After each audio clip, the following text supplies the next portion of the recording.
Namaste, Sat Nam, and Hari Om Tat Sat. Eh? Hi, it's Victoria Cunningham Downey, the founder of Stretch Body Mind and the creator of the Stretch Body Mind Yoga Teacher Training. And I just wanted to bust a few myths and misunderstandings about who or what yoga teachers are. Okay, so the first one, perhaps you guessed by my beautiful demonstration, is that in order to be a yoga teacher, you have to be really airy fairy and arty farty. You have to have all your chakras aligned, and you have to believe in angels and fairy dust. Well, I'm here to break that myth for you. Except that I was drinking my tea. Now, forgive me, okay? It's my Starbucks mug from Mexico. But I was drinking my yogi tea today, and yogi tea always comes with a little tag on it.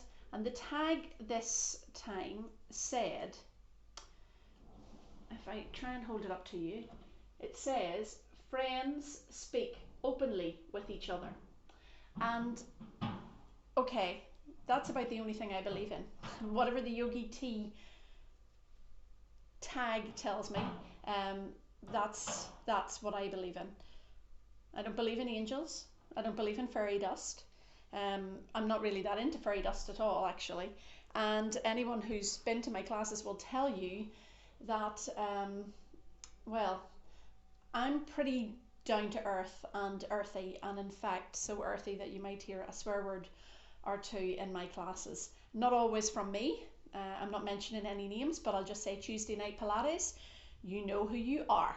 So anyway, yeah, there's just this idea that when you become a yoga teacher, you're going to wear all white. You're going to change your name to Rainbow Moonflower, and you're only going to greet everyone with a namaste. Now, saying that, you know, I say namaste at the end of my yoga classes, but I don't finish my emails with namaste. I don't use my spiritual name. I don't wear all white. I dye my hair. I don't eat hemp. I was a vegetarian for many years, which did actually coincide with my practicing yoga. But having realized a couple of years ago how unhealthy I was as a vegetarian, I started to eat meat. So I do eat some meat now, and fish. And I honestly believe that I'm healthier as a result. However, I'm not going to, you know, say anything about anyone who wants to be a vegetarian. That's absolutely fine. I'm also not going to say anything to anyone who has a firm belief.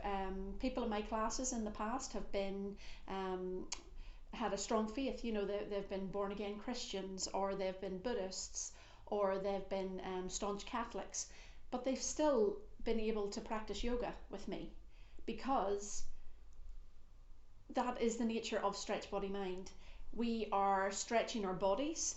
We are stretching our mind a little bit past that, dare I say it, Northern Irish stroke Scottish mentality, small world view, into something that we start to explore a little bit more into Eastern philosophy.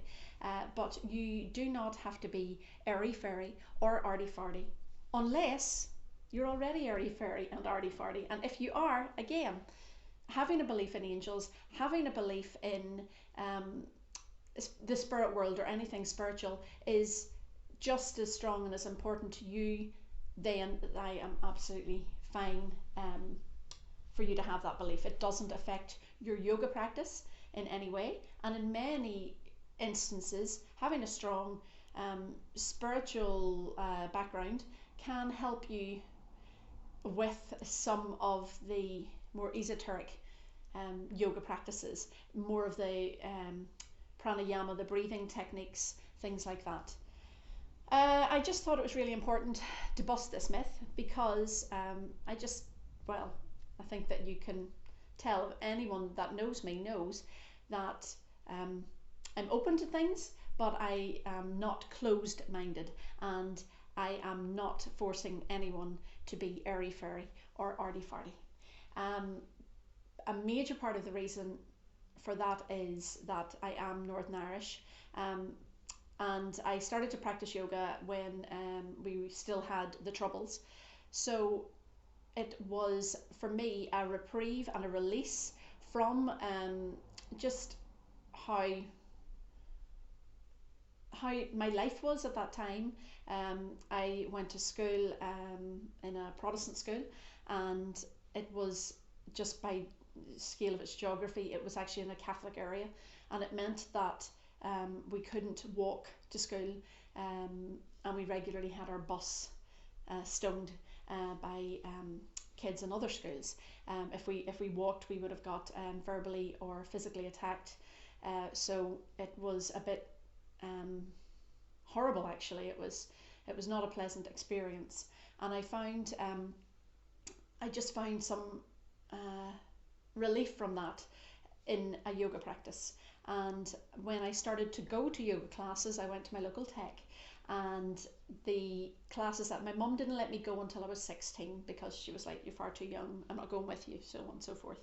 But when I went, because I started practicing before it was trendy, it was like me and a pile of middle-aged people, and but it was lovely because we had people from both sides of the Northern Ireland divide in the one class, and the thing that brought us together was the yoga and the yoga practice. And it didn't matter what your faith was and which church or chapel you went to on a Sunday.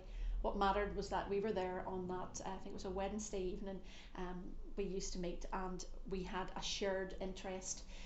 So yeah, I think that a lot of what I did then when I became a yoga teacher, my first training was in a very arty farty, airy fairy yoga practice. It's called Kundalini yoga, and it's all about energy.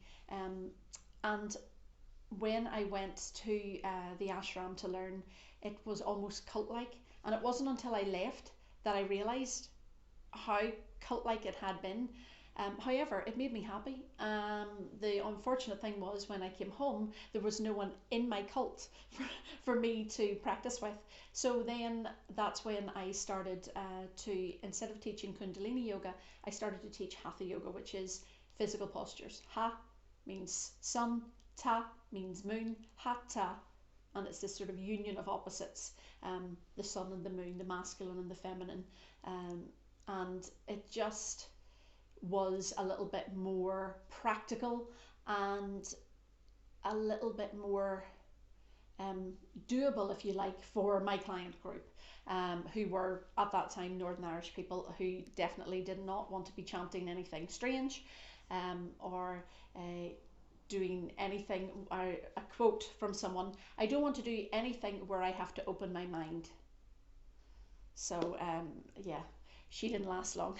I'm not asking people to be closed-minded. I'm asking them to be open-minded to things that are outside their own spiritual beliefs or their own life beliefs. It's okay to know about these other things, but that doesn't mean that you have to turn around and believe in them. So I went to this Kundalini yoga. I trained. There are certain things most Kundalini yoga practitioners are Sikh by their religion, and there are a lot of people who change religion. I never did. I never took on my spiritual name. I never wore white. I never covered my head, just with my hair. But I chose to be true to who I am. And so that's what I would say here. In order to bust the myth that yoga teachers are airy fairy or arty farty, basically be true to yourself. So if you're already that way, by all means teach classes in that way. You will find your audience. But if you're just down to earth, normal, and really want to teach yoga because you just think it would be lovely to have a mind and body connection, then consider the Stretch Body Mind Yoga Teacher Training Program, because that will help you to become a teacher I guess, who plays to her own strengths or his own strengths. So that's it. The first myth busted. And I'm going off now. I need to finish my yogi tea and realign my chakras with all my stuff. Okay, thank you.